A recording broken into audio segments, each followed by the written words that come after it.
Pois bem, e não é que chegamos ao fim de 2020? Pois é, hoje com a última exposição do ano da série Registros, aula de número 219, aqui sob o patrocínio que muito agradeço da Noreg do Paraná. Cumprimento nesse sentido a presidente dessa entidade paranaense, a doutora Mônica Maria Guimarães de Macedo Dallavecchia, pela oportunidade que me concede de poder estar nesse prestigioso canal da Anoreg Paranaense. Antes de iniciar aqui a nossa exposição de hoje, eu queria fazer um registro de solidariedade e digo mesmo de tristeza pessoal pelo falecimento ontem do...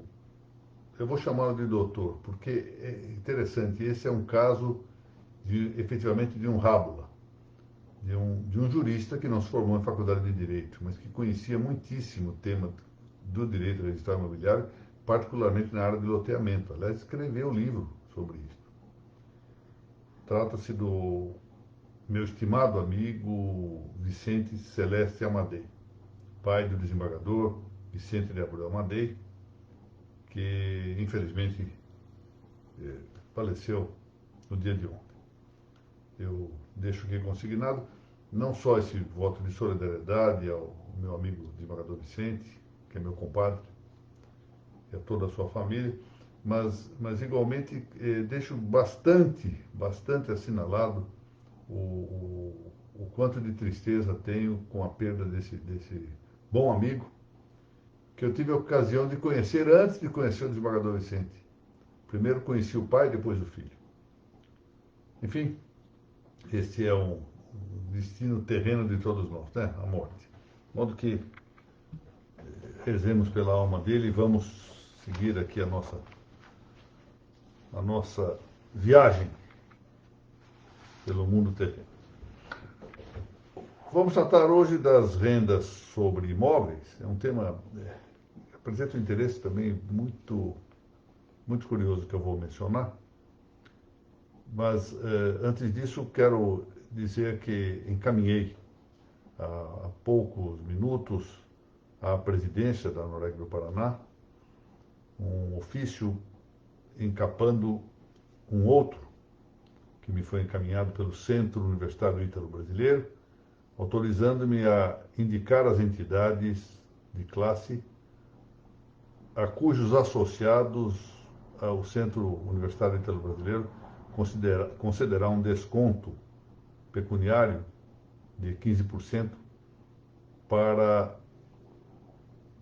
participarem do curso de pós-graduação em Direito Notarial e Registral que deve realizar-se por esse centro a partir do mês de março.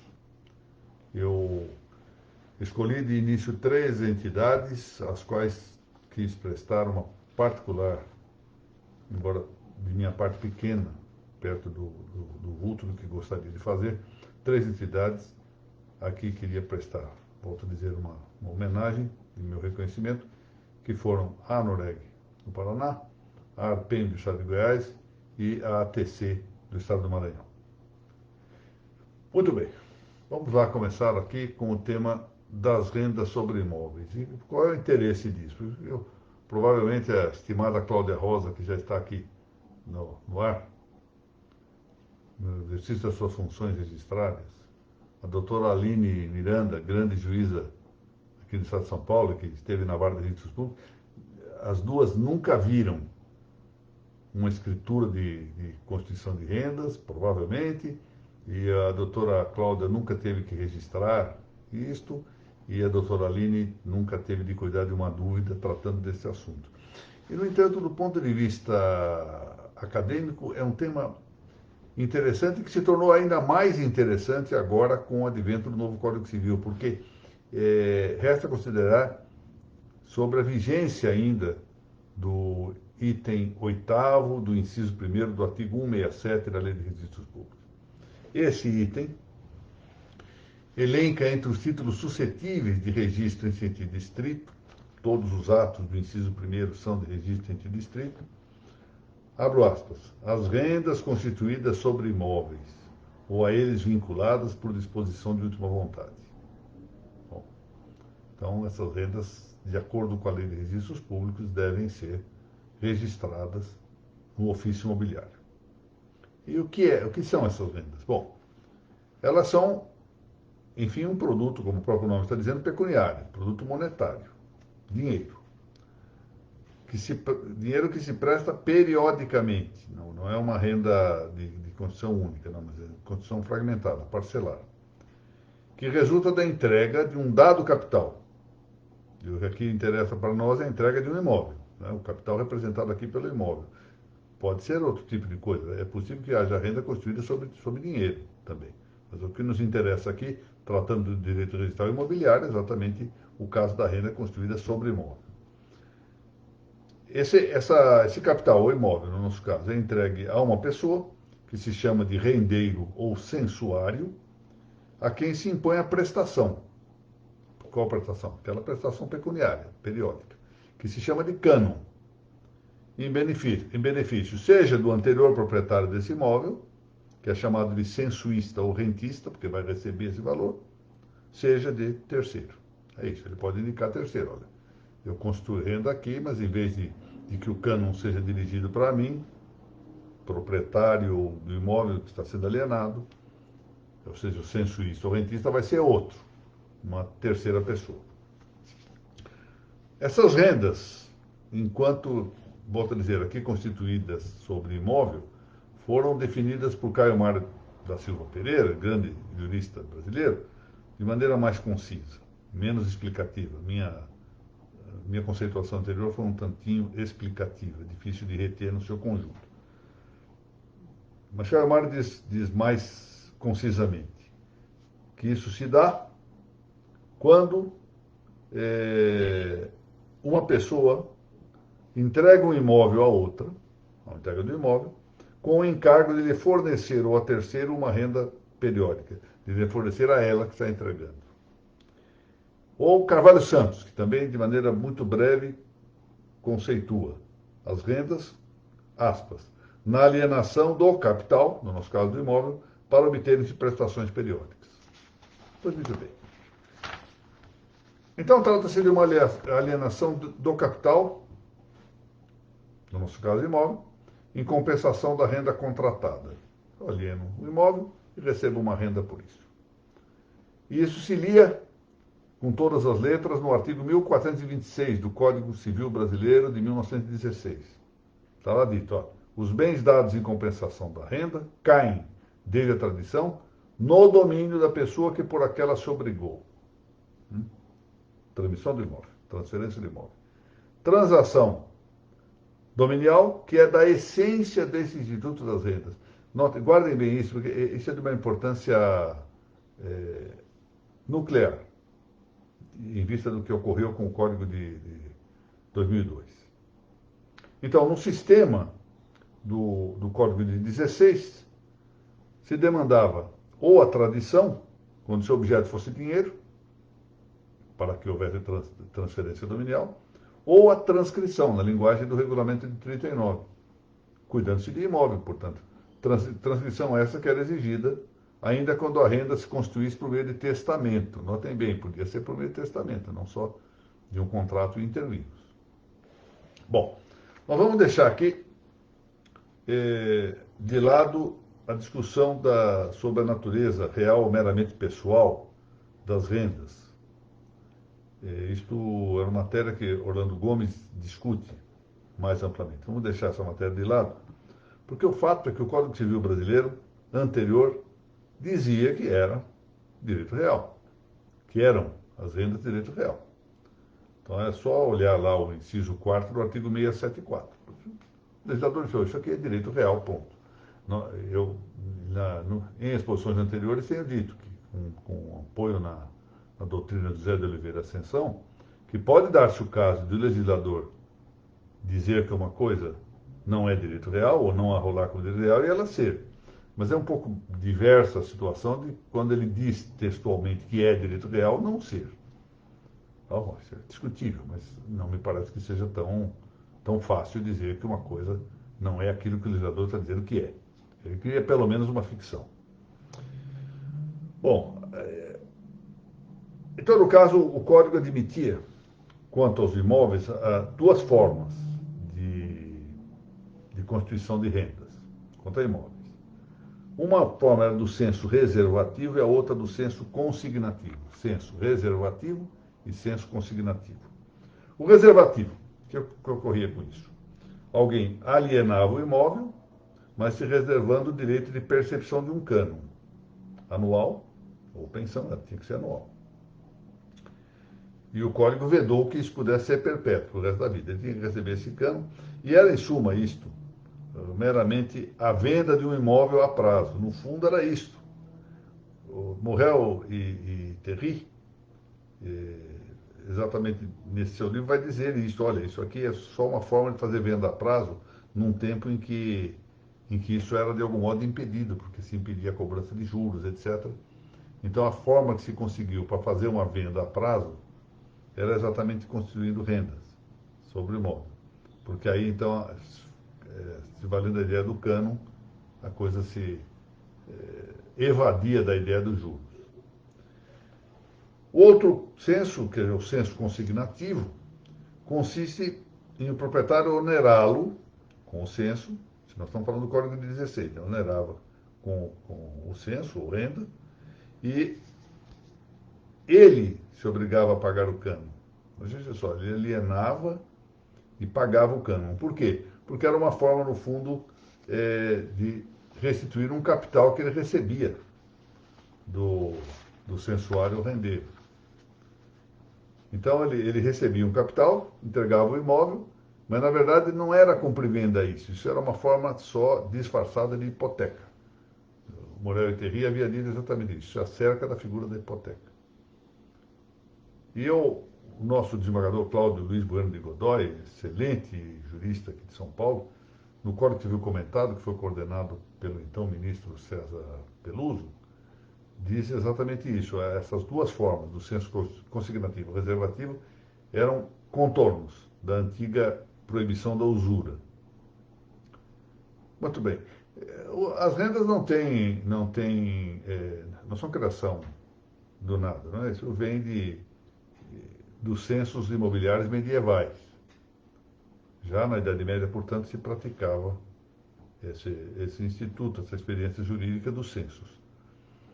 Embora o gravame do medievo fosse, às vezes, não pesasse diretamente sobre o imóvel.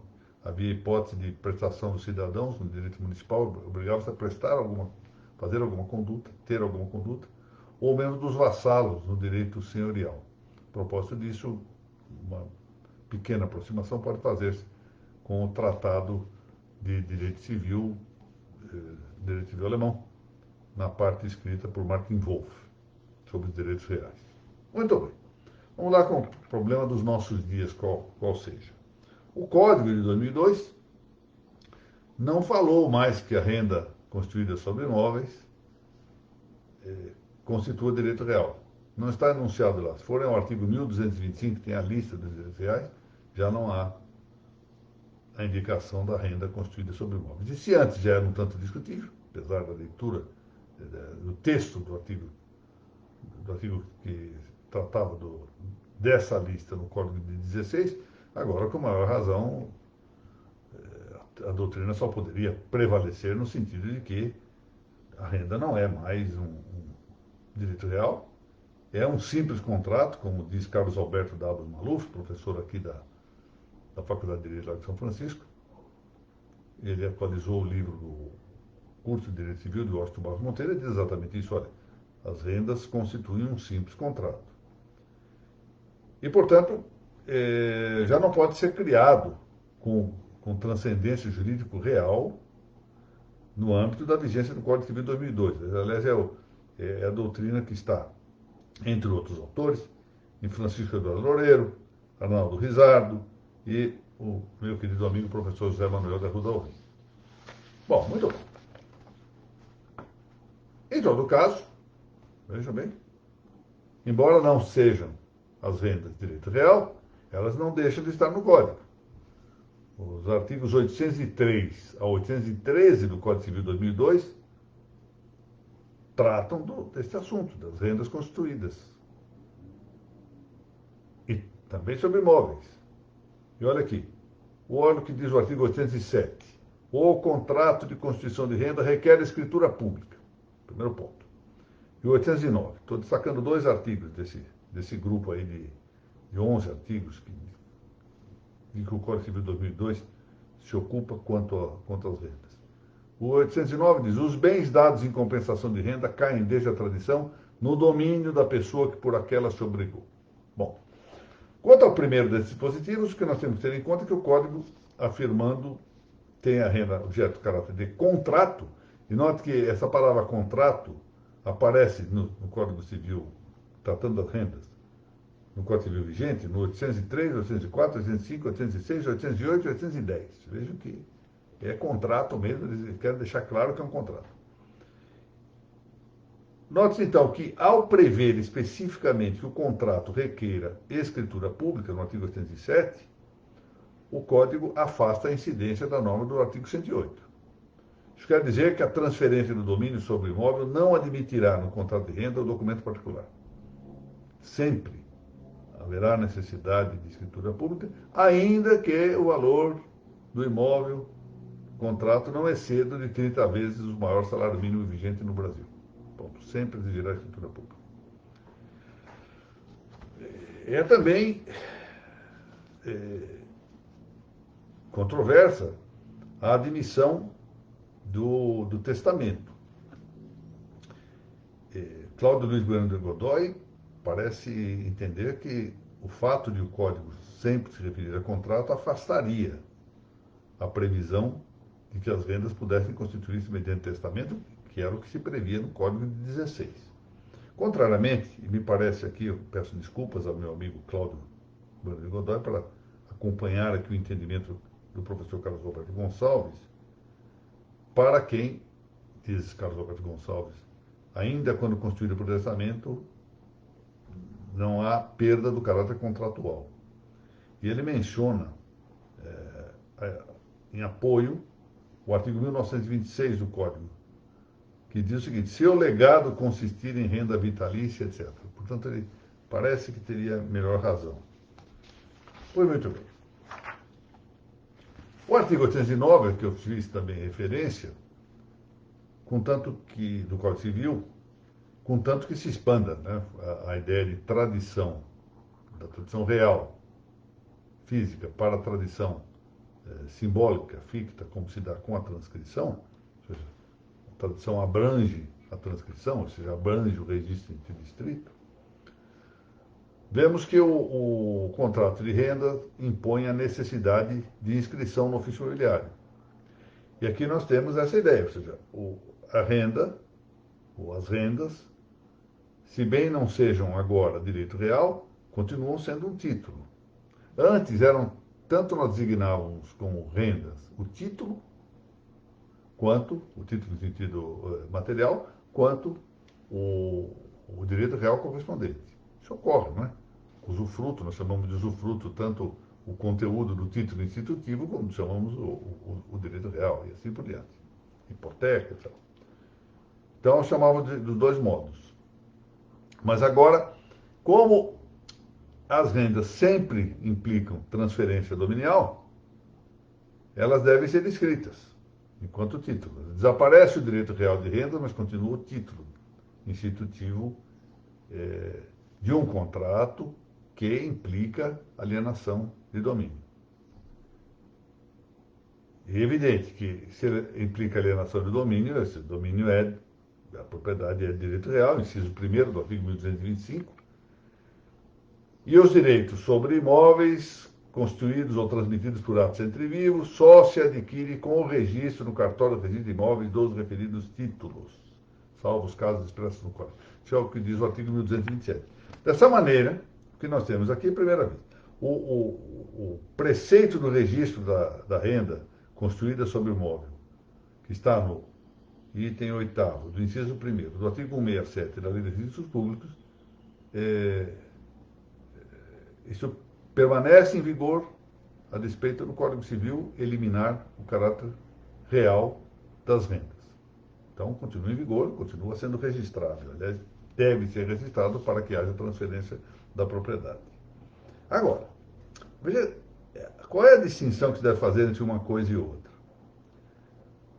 Bem, antes da vigência do Código de 2002, quando era registrado o título das rendas, estava gerado prontamente o direito real de rendas, a transmissão de propriedade e, ao mesmo tempo, o direito real de rendas. Significava que, se houvesse uma nova transmissão da propriedade, se houvesse uma alienação do imóvel, o contrato de renda, ou seja, a oneração com as rendas permaneceria, de maneira que o novo adquirente estava jungido a observar as rendas, observar o contrato anterior, era direito real, havia sequela, e ele então tinha que continuar pagando o cano. Com a nova modalidade no Código de 2002, registrada a renda, se transfere a propriedade, mas não há uma instituição de direito real de renda. De maneira que, se o imóvel for alienado novamente, a obrigação das prestações periódicas continua com o antigo proprietário do imóvel. Não passa, não implica que a obrigação se perpasse ou se traspasse ao novo adquirente do imóvel. Essa é a diferença que deve ser aqui adequadamente examinada. Muito bem. O tema é interessante do ponto de vista teórico, menos interessante do ponto de vista prático, porque sociologicamente é possível que nesse momento as rendas não tenham assim grande expressão nos negócios jurídicos. E o texto correspondente estará, se Deus permitir, publicado no site da Noruega do Paraná amanhã mesmo. Como nós temos adotado desde algumas semanas, tanto os textos das claves notariais e registrais quanto o dos registros sobre registros passaram a ser publicados no dia posterior à ministração aqui da nosso pequeno encontro. Bom, vamos a mais alguns últimos assuntos aqui que eu queria mencionar. Nós teremos o retorno das nossas aulas apenas no dia 12 de janeiro, com claves notariais e registrais, e a partir do dia 13 com registros sobre registros. Nesse interregno, eu tenho a intenção, vamos ver se consegue realizar, de fazer uma pequena exposição sobre o tema Natal e dignidade do homem. Natal e dignidade humana. Vamos ver. Vamos ver se isto se realiza. Hoje à tarde ainda, às 18 horas e 30 minutos, na página do Instagram da Arpen do Estado de Goiás, Arpen Goiás, continua a nossa série caminhando pela Lei 6.015 de 1973. Hoje um comentário breve sobre o artigo 12 dessa lei. Como sabem, esse projeto do Caminhando pela Lei 6.015 foi uma ideia, me pareceu muito boa, da registradora Thaís Mortielli de Castelo Branco, registradora lá no estado do Ceará, que até mesmo de início fez algumas indicações muito pontuais acerca de temas a tratarem em cada um dos artigos pelos quais nós vamos fazendo o nosso percurso. E depois de um breve início numa página própria, a ideia migrou para a prestigiosa página também da Arpen Goiás, e lá começamos tudo de novo. Estamos fazendo a cada 15 dias isso, uma marcha que deve se prolongar enquanto estivermos com ânimo, para tratar de rever toda a Lei de 6.015. Para a maior parte das pessoas não há grande novidade nisso, mas é sempre uma oportunidade de nós realimentarmos o exame de alguns preceitos certo que tem razão a sabedoria antiga, no sentido de que a repetição é a mãe dos estudos. Como se diz em latim, iteratio, o vel repetitio, mater studiorum erit. Pois muito bem, vou agradecer individualmente a todos aqueles que estão aqui presentes. A doutora Mônica deve estar providenciando também, com a generosidade habitual, sorteio de 2 livrinhos, 2 exemplares do ABC do Direito Natural, que é a minha mais recente publicação. Eu queria dar, então, uma última notícia aqui a respeito de produção. Eu estou já elaborando, espero terminar ainda no primeiro semestre, para publicar-se no segundo semestre, um pequeno livro que será uma introdução aos saberes jurídicos. Penso que será um livro interessante, deve ser uma série. Eu começo com temas centrais, mas isso deve prolongar-se por mais de um tomo. Vamos ver. Vamos ver se eu tenho também ânimo, saúde e disposição para concluir isso. Já comecei em todo caso. E a editorial Lepanto já está em vias de contato com a gráfica para a edição do 4º tomo do Registro sobre Registro, que deve também sair aí por volta de março ou abril. Muito bem. Eu não poderia deixar de dizer aqui de renovar a minha gratidão com a Noreg do Paraná, com as entidades todas que integram essa importante organização paranaense, com os presidentes dessas entidades e as juntas diretivas correspondentes. E a todos eu faço um agradecimento que sintetizo, sumario, na pessoa da presidente da Noreg Paraná, a doutora Mônica Guimarães de Macedo Della Vecchia, pela oportunidade que me concede de poder ocupar esta página prestigiosíssima que é da Noreg Paraná. Eu realmente fico muito grato por isso e vamos ver se continuamos isso por muito tempo. Isso depende muito da audiência e das condições com que as coisas marchem. Doutora Cláudia Rosa, já cumprimentei, muito obrigado. Prezada Aline, muito obrigado. Kátia, professora lá, está me dando um apoio muito considerável lá para que nós realizemos o nosso curso de pós-graduação também lá na Universidade, na Faculdades Integradas de Guarulhos. Professora Isabela Bicalho também vai lá para o curso do Centro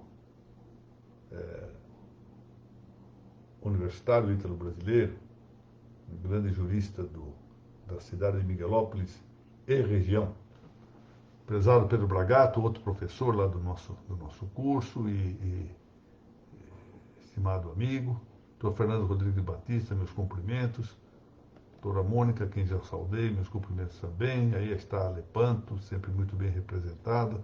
Doutor Mauro Bertocchi, que ontem ganhou o livro, não é? Muito bem. Doutor Fábio Lebrandi. Professora Mariana Martins, que também estará lá lecionando no Centro Ítalo-Brasileiro, para nossa satisfação. Dr. Mário Martinelli, sempre presente, presença muito simpática aqui, muito obrigado. Doutora Rodrigues Nina, com o Miguel, estão sempre assistindo. Ela já pôs até uma mamadeira aí. Muito bem. Seja bem-vindo, Miguel. Meu amigo Dr. Valdecir Castiglione. Dr. Zé Renato, grande nome, esse grande tabelião do Rio de Janeiro. E não só um bom jurista, uma ótima pessoa. Aí que está. Nós podemos ter casos de bons juristas que não sejam ótimas pessoas. Aí está um nome que é um bom jurista e uma ótima pessoa. Muito obrigado, doutora Mônica. Mariana, como está? Agradeço a Mariana sempre o apoio que dá aqui às nossas publicações. Estimada Priscila, registradora de Cajamar. Bom dia. Thaís Camate, essa é lá do Paraíso das Águas. Muito bem. Fez aniversário outro dia, né, Thaís? Dr. Fausto Mota, bom dia, estimado amigo. Tenho que escolher 2 números, de 1 a 2, de 1 a 21. Bom, vamos ver. 5 e 12.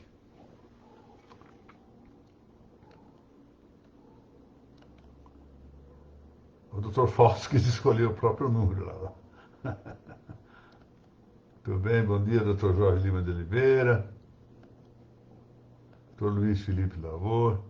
Olha, ainda bem que eu não vi nenhum número antes, hein? Senão. Ontem eu tinha escrito 17, né? Não quis repetir. Olha, não precisa que sejam os meus, não, doutora Mônica. Pode escolher qualquer número aí.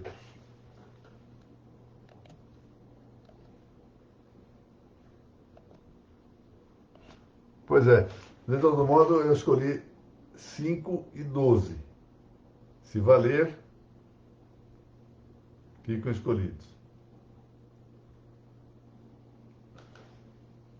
Veja como o português é complicado, não é? Veja que a doutora Mônica fala, escolha 2 números, por favor, e o grupo entendeu que qualquer um poderia fazer. E, eventualmente, não se põe a questão da averbação do impedimento. Olha aí, Dr. Pedro Bragato e Dr. Valdecir Castiglione. Muito bem, muito bem. Muito bem. Doutor Zé Renato, eu só falei a verdade. Não precisa agradecer não, porque eu só falei a verdade. Essa é a coisa. E quem fala a verdade não merece castigo. Bom, pessoal, muito obrigado. Foi um ano em que nós todos fomos turbados aí por essa política pública de pandemia. E já é alguma coisa de bom que possamos dar um pouco de risada e nos reunirmos ainda para tratar das coisas de que nós gostamos. Entre elas, o direito notarial registral. Eu realmente desejo a todos um Santo Natal e estendo esses votos às suas famílias e amigos e que Deus, que certa vez se humilhou assumindo a nossa condição humana, seja Ele também o portador de graças para que nós tenhamos no ano que vem a continuidade desses nossos esforços. Pequenos empenhos, mas que visam a buscar a verdade e a realizar o bem. Portanto, ficam aqui consignados os meus votos de um Feliz Natal e a reiteração do meu agradecimento ao pessoal do Paraná, à Noreg do Paraná, às entidades todas do Paraná, ao Estado do Paraná, ao coração paranaense, por nos ter aqui recepcionado nesta página. O nosso grupo continua sobrevivendo. Muito obrigado a todos.